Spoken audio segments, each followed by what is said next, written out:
ছাত্রছাত্রীদের পাশে থাকার জন্য গড়ে তোলা আমার চ্যানেল শিক্ষাবাণীতে সবাইকে স্বাগত।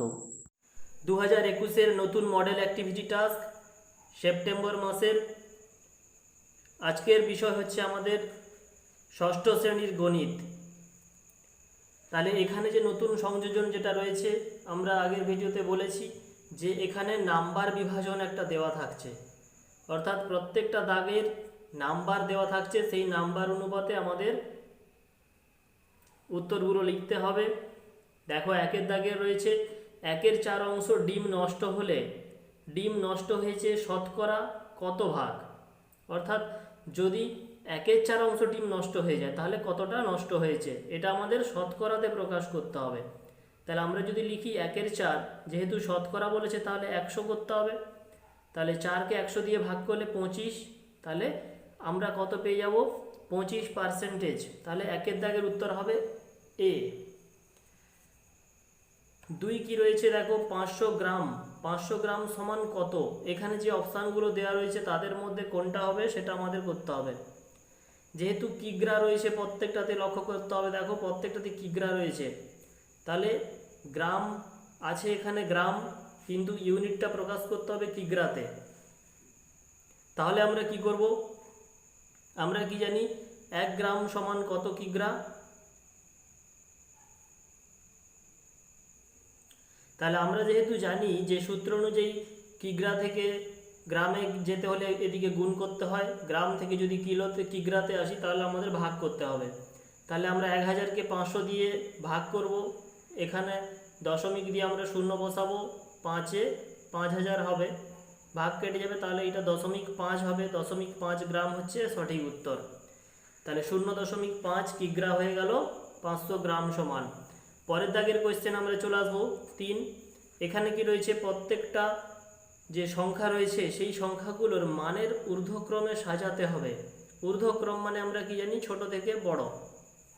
তাহলে এইগুলোতে 0.3 উপরে পৌনঃপুনিক দেওয়া আছে, তাহলে কি করতে হবে, 0.3 সমান কি না 0.333, এরকম করে অনেকগুলো 3 আসবে পরপর, পৌনঃপুনিকের মানে হচ্ছে।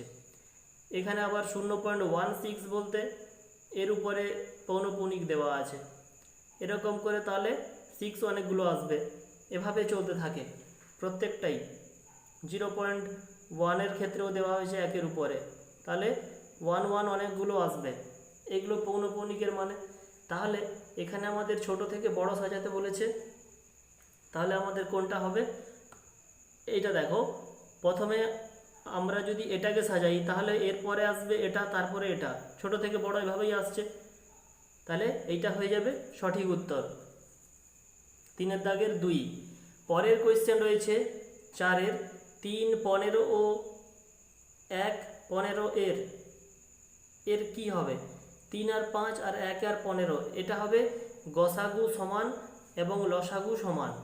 তাহলে 4-এর দাগের হয়ে যাবে ডি এর উত্তর সঠিক উত্তর।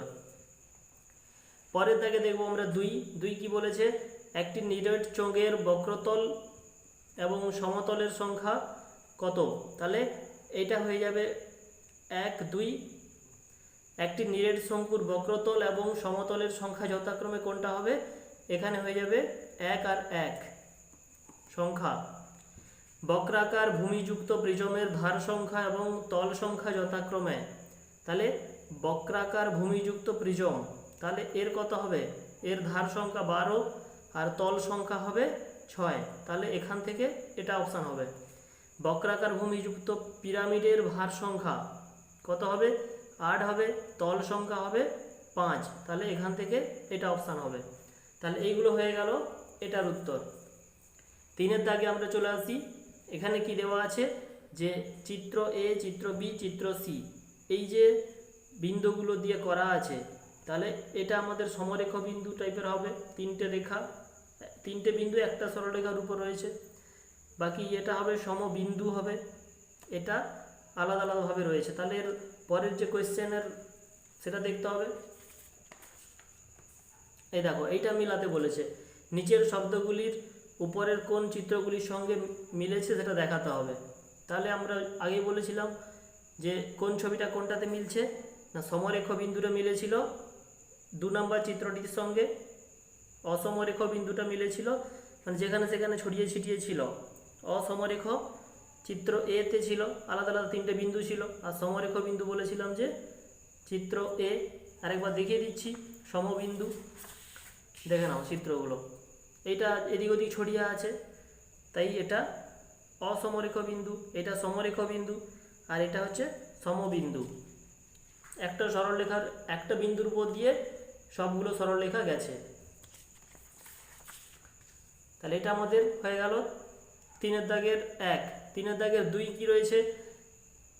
এ হাতের কাজে 50-এর মধ্যে 20 নম্বর পেয়েছে, 50-এর মধ্যে 20 পেয়েছে। তাহলে আমরা নিচে 50 লিখবো, উপরে 20 লিখবো। বি পেয়েছে কত? 25, 25-এর মধ্যে 10, অর্থাৎ নিচে 25 লিখবো, উপরে 10 লিখবো। কার মধ্যে কত পেয়েছে? কে বেশি পেয়েছে শতকরায় প্রকাশ করে করতে হবে। তাহলে আমরা দেখে নেবো এটা। দেখো করে দিয়েছি। এ পেয়েছে 50-এর মধ্যে 20, বি পেয়েছে 25-এর মধ্যে 10। তাহলে যদি শতকরায় প্রকাশ করতে হয় তাহলে 100 দিয়ে গুণ করতে হবে, তাহলে দুটোই বেরাবে 40% করে। তাহলে এ ও বি দুজনই সমান নাম্বার পেয়েছে। এটা হয়ে গেল, এটা হয়ে গেল। তাহলে 3 দাগের 2-এর উত্তর। 3 দাগের 3 দেখবো কি আছে।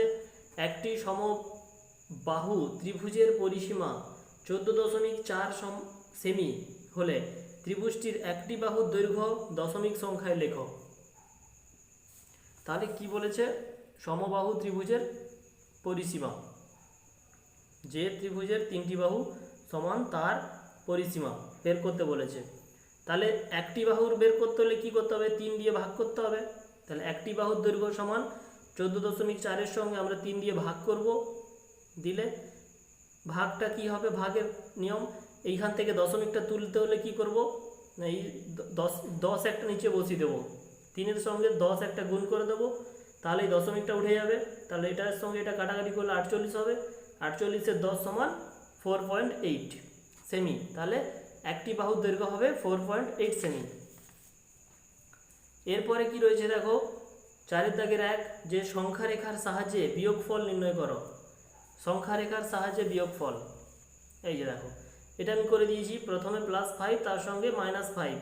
তাহলে এই দুটোকে যদি আমরা বিয়োগ করি, মাইনাস মাইনাসে প্লাস হয়ে যাবে, তাহলে 12 হয়ে যাবে। তাহলে প্রথমে +7 আসতে হবে, 0 থেকে +7 এলাম। তারপরে যেহেতু আবার +12 হতে হবে, তাহলে আবার 5 এদিকে আসবে, টোটাল হয়ে যাবে 12। ঠিক আছে। এরপরে রয়েছে সুজাতার তথ্য থেকে স্তম্ভচিত্র অঙ্কন করে দেখাতে হবে। সুজাতার বন্ধুর সংখ্যা প্রথমে 4 জন, 5 জন, 7 জন। এরা কি কি কাজ করতে পারে? গান গাইতে ভালোবাসে 4 জন, নাচতে ভালোবাসে 5 জন, আঁকতে ভালোবাসে 7 জন। তাহলে এটার অঙ্কটা দেখে নিতে হবে। দেখো গান গাইতে ভালোবাসে কতজন? 4 জন। তাহলে আমরা স্কেল ধরে 1 2 3 4 করে একটা যদি মান নির্ণয় করি, তাহলে সেক্ষেত্রে এর উচ্চতা হবে এতটা, এর উচ্চতা হবে 5, এর উচ্চতা হবে 7। তাহলে এটা থেকে বোঝা যায় যে গান গাইতে যারা ভালোবাসে তারা উচ্চতা এতটা হবে, নাচতে ভালোবাসে তাদের গ্রাফ এত দূর যাবে, আর যারা আঁকতে ভালোবাসে তাদের গ্রাফ এত দূর হবে। তাহলে এটা হয়ে গেল তোমাদের সম্পূর্ণ কোয়েশ্চেন যেটা রয়েছে তার উত্তর। যদি তোমাদের কোনো সমস্যা হয়ে থাকে কমেন্ট বক্সে কমেন্ট করে অবশ্যই জানাবে। ভালো লেগে থাকলে বন্ধুদের মধ্যে বেশি বেশি করে শেয়ার করবে। Thank you. আমাদের চ্যানেলের সমস্ত ভিডিও পেতে চ্যানেলটি সাবস্ক্রাইব করুন, এবং ভিডিওটি যদি ভালো লেগে থাকে তাহলে অবশ্যই লাইক করে বন্ধুদের মধ্যে শেয়ার করবেন। ভিডিওটি শেষ পর্যন্ত দেখার জন্য অসংখ্য ধন্যবাদ।